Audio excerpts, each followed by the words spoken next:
Hola a todos, ¿cómo están? Bienvenidos a estas entrevistas Top Finance de Valora Analytic en alianza con Renta 4 Global Fiduciaria, una de las fiduciarias más innovadoras que hay en el mercado colombiano y que es nuestro aliado para hablar de mercados financieros. Y eso es lo que vamos a hacer hoy. Vamos a hablar de tasas de interés, sobre todo, que es el tema central que nos trae aquí en esta entrevista de hoy. Valeria Álvarez es mi invitada. ¿Cómo estás? Muy bien, Rodrigo, ¿cómo estás? Muchas gracias por la invitación. Gracias por tu tiempo. Valeria es la jefe de estrategia de inversión de Itaú Comisionista de Bolsa, que hace parte del Banco Itaú en Colombia, que tiene también operaciones en otros países de América Latina. Bueno, vamos a hablar de tasas. Cuando hemos hecho, y los invito a que revisen el canal de YouTube de Renta 4, hemos hecho mucho análisis de lo que puede venir en temas de tasas de inflación, de dólar. El capítulo más reciente fue de dólar, los invito a que lo vean, estuvo muy bueno, pinta un panorama bien claro de lo que puede pasar con el dólar. Vamos a intentar hacer hoy lo mismo, valide con las tasas de interés. En esos capítulos, en varios de esos capítulos, habíamos hablado de cómo las tasas de interés, siempre la expectativa este año fue que bajaran mucho más rápido, pero no lo hicieron porque la inflación tampoco bajó tan rápido como se estaba esperando. Y ahora la sombra que se está dejando sobre la economía colombiana es que las tasas ahora incluso van a empezar a subir. No descartemos que sea en diciembre, eso no se puede descartar nunca, pero van a empezar a subir. ¿Cuándo? No sabemos. ¿Qué están esperando ustedes? ¿Cuál es el panorama? Porque esto cambió rápido, esto fue muy dinámico. Sí, Rodrigo, yo creo que este año hemos tenido mucha volatilidad, sobre todo en la última parte del año, con cambios en expectativas precisamente, sobre todo de los operadores del mercado, que ya están descontando un incremento casi de 125 puntos básicos en la tasa de política monetaria en Colombia el próximo año. Y se han sumado muchos analistas. Nosotros todavía somos de los analistas que estamos esperando estabilidad de tasas en realidad. Nos vamos un poquito más conservadores y queremos ver un poquito más de data porque seguramente esto ha venido muy asociado también a todo el ruido que viene de la mano pues del incremento del salario mínimo que vamos a conocer en diciembre y además una inflación que no logra ceder por debajo de ese 5,5, 5,4% aproximadamente. Nuestra estimación para el próximo año es una inflación que logre llegar a diciembre del 2026 a cerca de 4,5%, y esto nos lleva a pensar que todavía el banco tiene margen de maniobra para tener una política monetaria estable. Por ahí hemos escuchado algunos miembros o codirectores del Banco de la República que tienen visiones, digamos que enfrentadas. Pasa algo muy parecido también en Estados Unidos en la Reserva Federal, pero recordemos también que el Banco Central es un banco central muy cauto, muy conservador, y lo que sentimos además es que el mercado está comparando muchísimo la situación en Brasil. Entonces, en 2024, la inflación en Brasil vuelve otra vez desde el casi 4% hacia niveles del 5,5%, y eso llevó a que el Banco Central pues definitivamente tuviera que incrementar la tasa hasta niveles del 15%, que es donde está hoy la tasa en Brasil. Eso seguramente se está trayendo aquí a Colombia, ¿no? Entonces estamos tratando como de compararnos un poquito con la situación en Brasil, sobre todo porque pues en ese momento había un agravante y es el panorama fiscal, que también es muy retador, y de cara al 2026 también pues tenemos unas condiciones un poquito parecidas en Colombia, y eso naturalmente seguramente se traslada a esas expectativas de mercado. Pero en resumen, nosotros por ahora estamos esperando estabilidad. Puede que cambien las previsiones porque de aquí en adelante pues quedan muchas cosas en el camino, todo lo que también respecta a la subida de los precios del gas. Se ha hablado mucho también de esa posibilidad de apreciación de la tasa de cambio, pero que seguramente más adelante te doy mi apreciación sobre eso. Y adicionalmente, por supuesto, las discusiones del salario mínimo. Así es, entonces, para poner el contexto más completo, 9,25 es la tasa en la que está esa tasa de referencia del Banco de la República hoy en día. Lo que estoy viendo es que ustedes están un poquito contra mercado. El mercado está más alcista en cuanto a que la expectativa de tasas es que sí, empiecen a subir el próximo año. Incluso vimos un informe reciente del Deutsche Bank que hablaba de hasta 6 alzas de tasa de interés el próximo año, y los precios implícitos de mercado también lo están mostrando. Eh, ¿Por qué ustedes creen que no habría una alza muy fuerte si al final la inflación ya lleva casi 5 meses creciendo? No muy duro, eso sí es verdad, ha subido algunos puntos básicos, pero hace un año estaba en 4 pasaditos, hoy ya estamos por encima de 5,5. ¿Por qué no son tan negativos, entre comillas, como los demás analistas? Sí, yo creo que la principal razón es porque nosotros estamos esperando inflación de cierre de año al 5,3%, pero como te decía hace un ratito, lo que estamos esperando para el próximo año es niveles del 4,5%. Es decir, no estamos esperando un deterioro en la inflación. Naturalmente no vamos a llegar al rango meta del Banco de la República. Por ahí lo mencionaba también hoy Viviana Taboada, pues donde definitivamente el 3% va a ser muy retador para el próximo año, pero sigue siendo, digamos que el objetivo del Banco Central, pero definitivamente no estamos viendo un deterioro, por lo menos en la senda. Lo que sí va a pasar es que naturalmente vamos a tener un efecto de estabilidad y además la segunda razón es porque creemos que nuestro Banco Central, pues como te decía, es un banco un poquito más conservador. De cara al 2026 hay muchos retos. Y esta conversación, si la tenemos más adelante, ojalá que sea la misma y no tengamos de pronto una política monetaria mucho más restrictiva que naturalmente, digamos, hoy nos está generando también mucha volatilidad en el mercado. El otro factor importante es el alto déficit fiscal de Colombia para su gobierno central. La estimación del marco fiscal de mediano plazo es 7,1%. Algunos analistas, incluso aquí tuvimos al director de Desarrollo, Luis Fernando Mejía, hablando de 8%. Eso no es positivo porque eso va a representar obviamente más costos de deuda para Colombia y tiene algo de parecido a lo que pasó en Brasil. Tú lo dijiste, el escenario era inflación, la inflación empezó a subir, el déficit fiscal era muy alto y el mercado le dijo al Banco Central, yo creo que usted tiene que pagar un poquito más, señor Banco Central. Tuvo que subir las tasas, pero acá, ¿cómo están analizando ustedes el tema fiscal? ¿Qué tanto de verdad va a pesar eso en la decisión final de tasas que nos espera el otro año?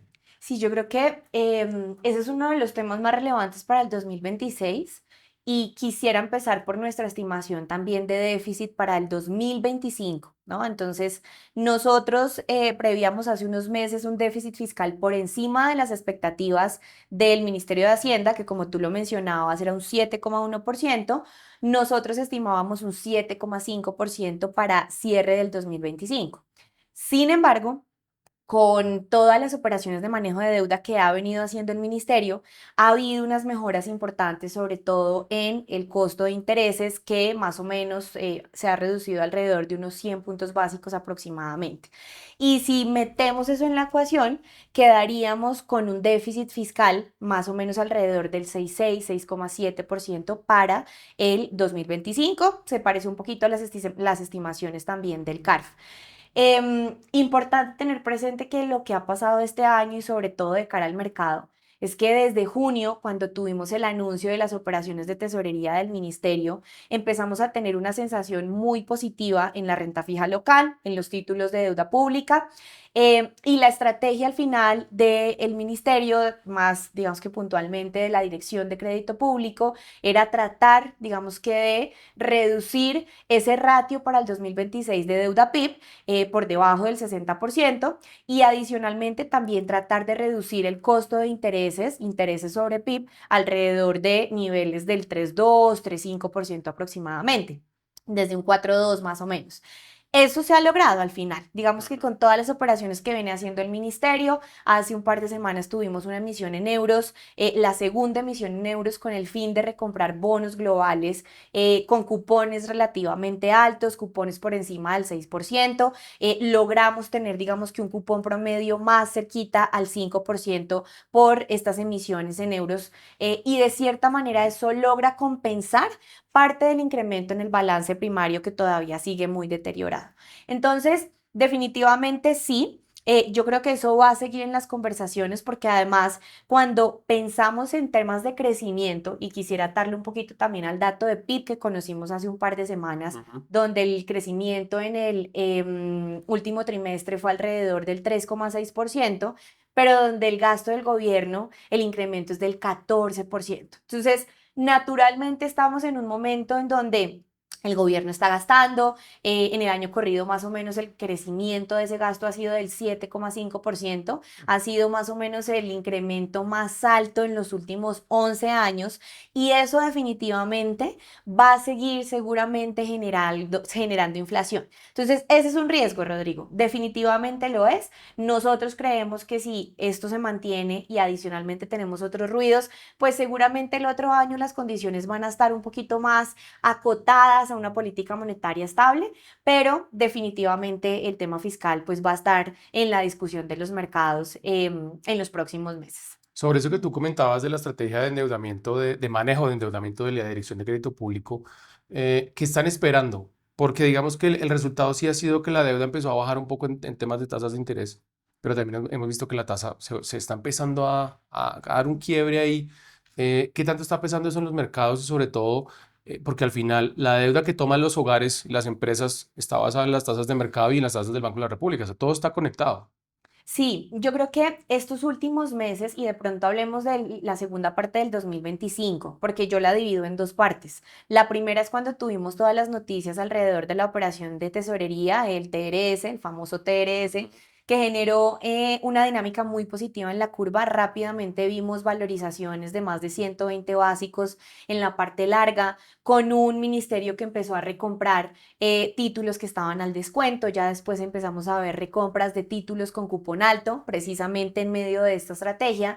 Pero ya en las últimas semanas ha habido mucho ruido, sobre todo en las referencias de más corto plazo, por el efecto de un mercado que está incorporando una subida de tasas del Banco de la República. Entonces, naturalmente, hemos tenido una devuelta de los títulos de renta fija, una desvalorización que en el último mes más o menos también promedia cerca de 100 básicos de desvalorizaciones, mucha volatilidad, pero que desde mi punto de vista está mucho más asociado a ese sentimiento negativo por esa expectativa de subida de tasas del Banco de la República. Las operaciones de tesorería o las operaciones de manejo de deuda lo que nos dejan, o por lo menos en la última emisión de euros, es una recompra de bonos globales más de pronto como de mediano plazo, no de largo plazo. Y ahí tuvimos un poquito de volatilidad en la parte larga, en los bonos globales, los famosos yankees. Pero definitivamente yo lo que creo es que vamos a tener una foto relativamente neutral para el 2025, por lo menos en lo que compete a la renta fija. Nosotros estamos un poquito más neutrales, pues de cara también a ese ruido que hay en el mercado, porque definitivamente la pregunta de si vamos a ver un Banco de la República que suba tasas o no, tal vez el mercado pues no va a pricear a dónde vamos a llegar, sino que vamos a estar en el movimiento del intermedio. Y eso va a ser lo más importante. Entonces, por eso estamos un poquito más neutrales, pero sí creo que definitivamente hemos tenido un poquito de ayuda también de las operaciones del ministerio, que naturalmente pues sí han tenido algo de sesgo positivo en la renta fija, a excepción de las últimas semanas que han estado más sesgadas al tema de política monetaria. Bueno, ahorita vamos a hablar de las recomendaciones, ya tomando este buen contexto que pusimos en la mesa.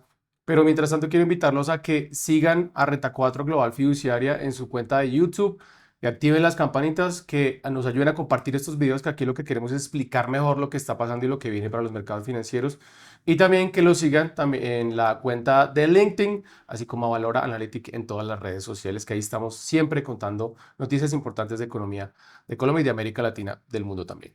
Entonces, en resumen, tasas estables un ratico más. Un Eso ratito es lo primero. Inflación bajando a 4,5, dijiste. para el 2026, 2026. así es. ¿Qué tanto o no va a pegar el tema de salario? Porque la expectativa es que el salario pueda subir más del 11, 12. Bueno, no sabemos, eso en realidad es una lotería, pero se va a definir seguramente por decreto y va a ser alto.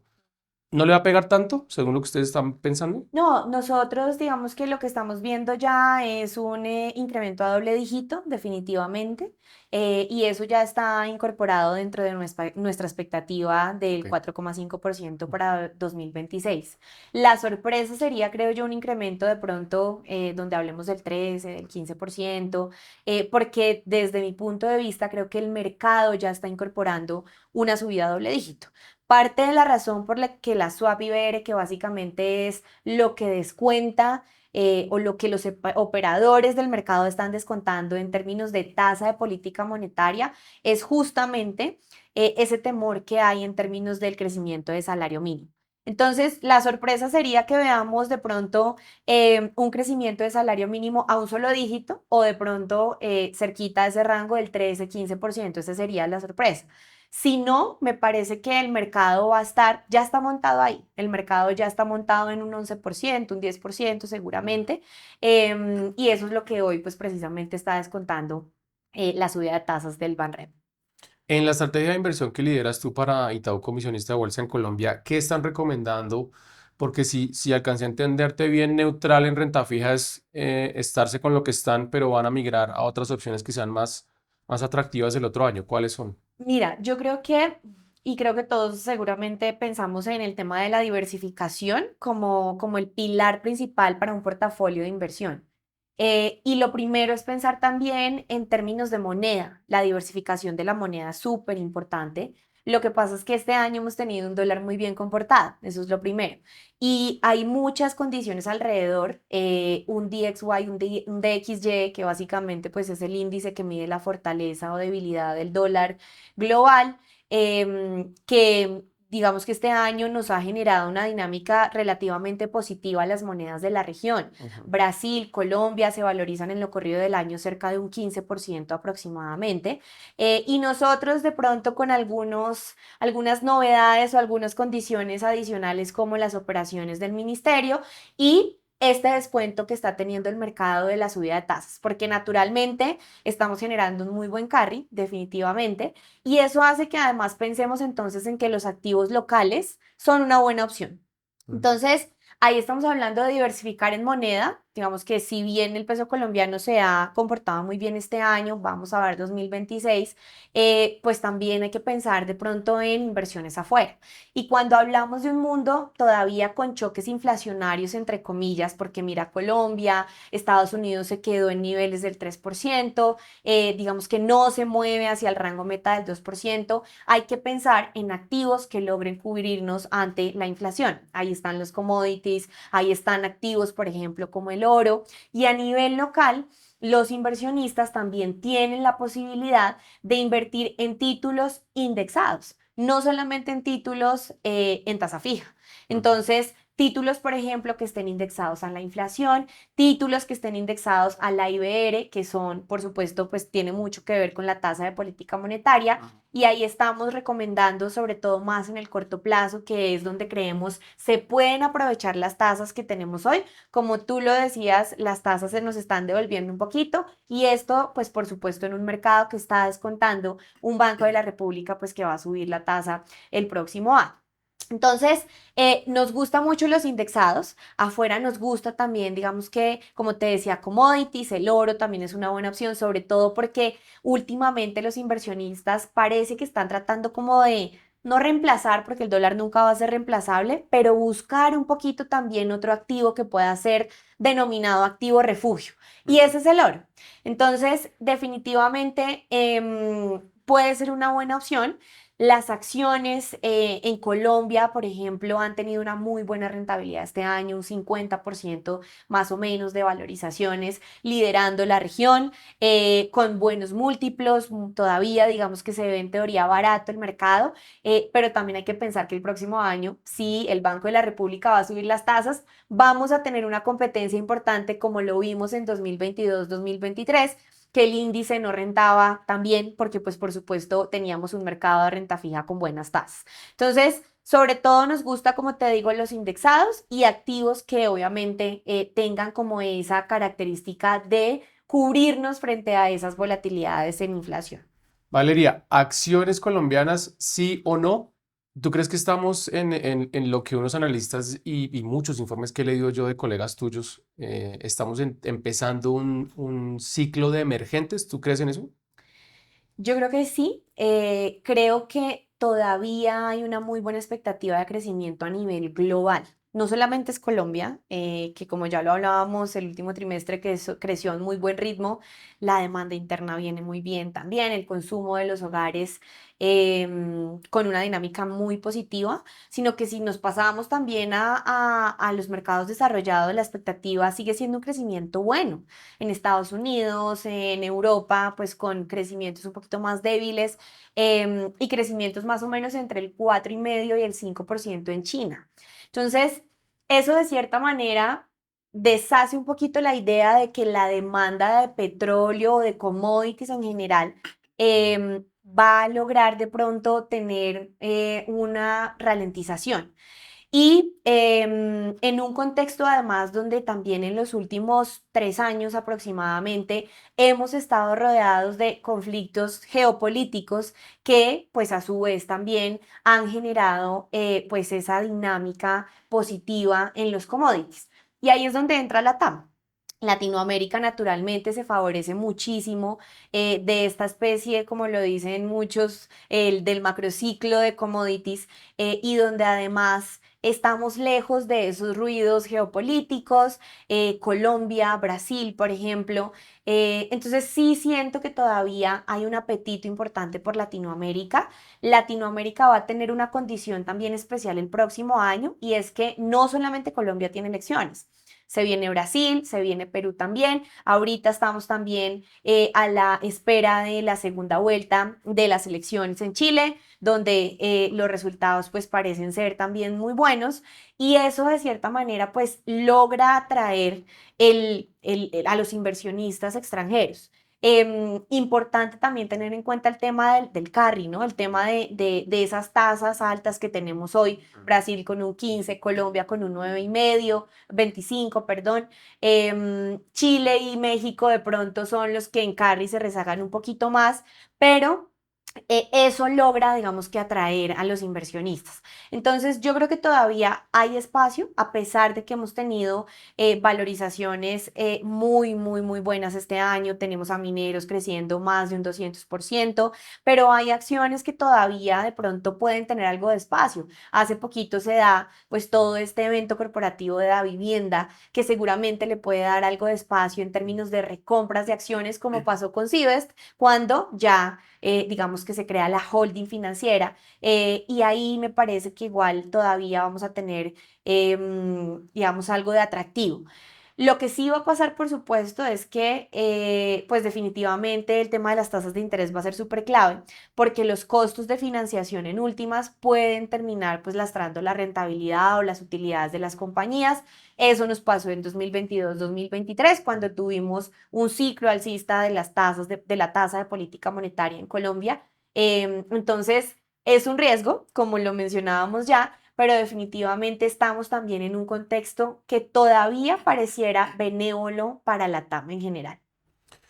Cuando uno revisa todo este contexto, Valeria, es que yo he dicho en muchos capítulos que lo mejor que uno puede hacer es poner su plata y sus inversiones en manos de expertos. Para eso están entidades como Itaú, por supuesto, y para eso están entidades como Renta 4 Global Fiduciaria, porque hay que tener demasiados aspectos en cuenta cuando uno va a invertir y es mejor hacerlo en las manos de expertos que lo ayuden a uno a mantener el crecimiento de su dinero, a generar rendimientos y, por supuesto, aprovechar las oportunidades de mercado que hay. Vamos a hacer un ejercicio para cerrar.